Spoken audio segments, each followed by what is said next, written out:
नमस्कार दोस्तों, मैं हूं नीरज और आपकी अपनी कक्षा में स्वागत है। इस वीडियो में हम लोग अपने पुराने सीरीज जिसमें हम लोग क्वेश्चंस यूनिवर्सिटी के पूछे हुए डिस्कस कर रहे हैं, उसी का ही यूनिट 3 का प्रॉब्लम नंबर 2 है। तो देखिए इस क्वेश्चन में क्या कहा है। क्वेश्चन में कह रहे हैं कि explain the working principle and EMF equation of a transformer, यानी कि ट्रांसफार्मर का वर्किंग प्रिंसिपल बताना है और ईएमएफ इक्वेशन। तो ये एक तरफ से थ्योरेटिकल क्वेश्चन है, तो इस पे डिटेल वीडियो बनाया हुआ है, तो मैं इसकी प्लेलिस्ट डाल दूंगा, आप वहाँ से डिस्क्रिप्शन में आप वहाँ से ज़रूर जाके इसको देख सकते हैं।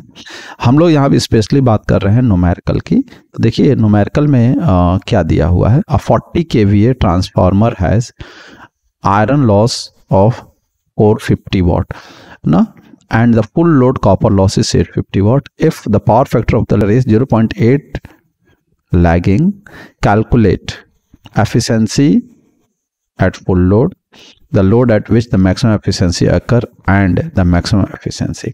तो ये 3 पॉइंट पूछे गए हैं और ये क्वेश्चन भी ध्यान देना है कि ऑड सम का पूछा हुआ है 21-22 का ही।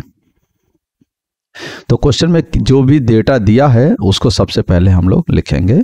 तो ये आपका 40 kVA ये आपका दिया हुआ है एक तरफ से पावर, एपरेंट पावर, और आयरन लॉस दिया हुआ है कितना आपका, देखिए क्या कह रहा है 450 वाट, यानी कि पीआई की वैल्यू है 450 वाट, और उसके बाद फुल लोड कॉपर लॉस दिया हुआ 850 वाट, यानी कि PCU full load copper loss है वो कितना है 850 वाट।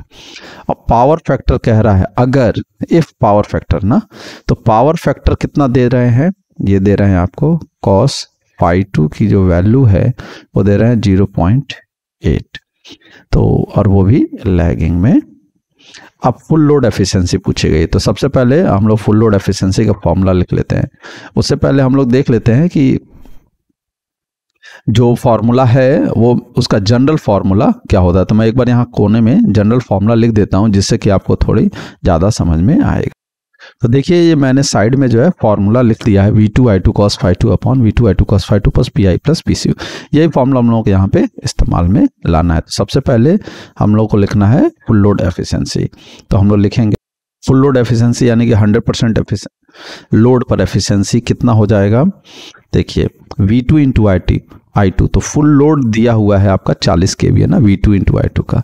तो हम यहाँ पे क्या लिखेंगे, यहाँ लिख लेंगे 40 इंटू 10⁻³ kVA में है तो उसको VA में चेंज कर लिया, इंटू cos phi2, और cos phi2 देखिए दिया हुआ है कितना है 0.8, तो हम यहाँ पे लिख लेंगे 0.8 डिवाइडेड बाई, अगेन पूरा रिपीट होना है, यानी कि 40 into 10⁻³ into 0.8 plus iron loss.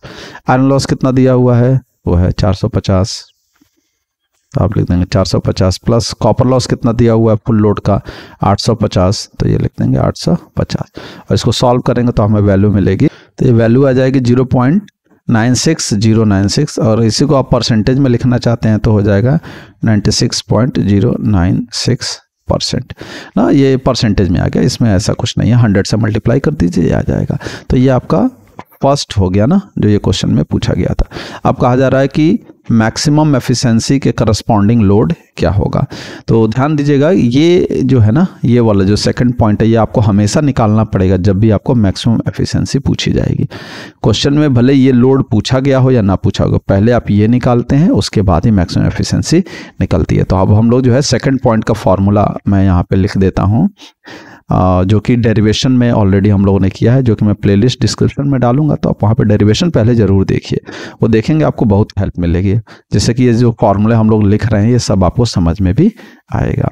तो देखिए मैं सेकंड पॉइंट के लिए फॉर्मूला लिख लेता हूँ, KVA corresponding to maximum efficiency ना। देखिए क्वेश्चन क्या है, the load at which maximum efficiency occur, मतलब कौन सा ऐसा लोड होगा जब मैक्सिमम एफिशिएंसी अकर होगा, तो वो वही लोड हम लोग निकाल रहे हैं। इसका फॉर्मूला होता है full load KVA। Full load KVA का मतलब ये कितना दिया हुआ है 40, full load KVA into under root PI upon PCU। तो PI की वैल्यू कितनी है 450, और PCU कितना दिया हुआ है वह है आपका 850।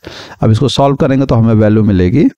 तो देखिए ये हम आ जाएगी वैल्यू। अब यहाँ पे आपको थोड़ा गड़बड़ लग रहा है यहाँ मुझे भी, क्योंकि यहाँ पे मैंने 400 फुल लोड केवीए की वैल्यू 40 दी है, मैंने इसको 400 लिख लिया है।